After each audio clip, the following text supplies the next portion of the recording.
beginning. This is like the first baby step that you've taken into something. The question that I wanted to ask you again, when you answer, replay the experience, go inside your brain. You can have your eyes lowered. You can actually do this with your eyes open, and travel back and forth, and explain to me what it's like to have images show up when you actually want them to, and when you move away from the spot. What's your experience of when the images no longer show up?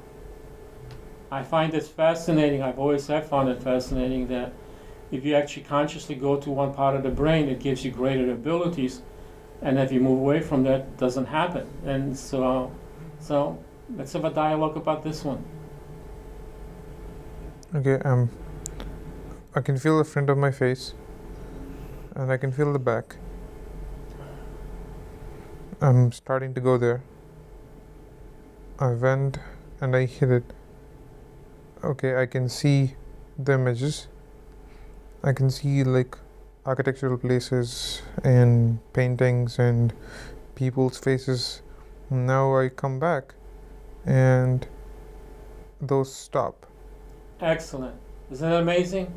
Isn't it amazing that you actually have the ability now to activate a mental function?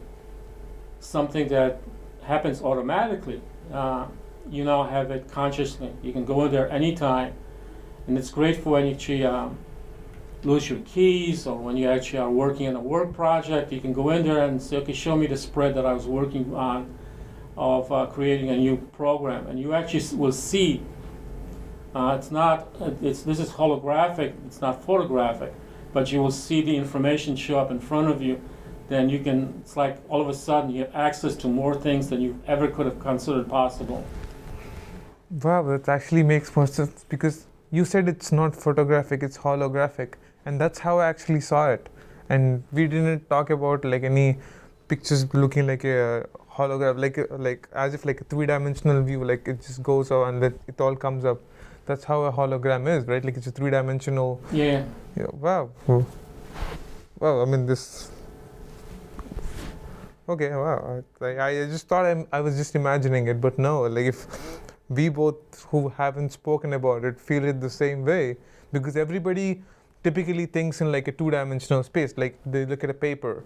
It's like, though you can have a third dimension to it, but it's just like, you look at a paper, it's like, X and Y axis. Yeah.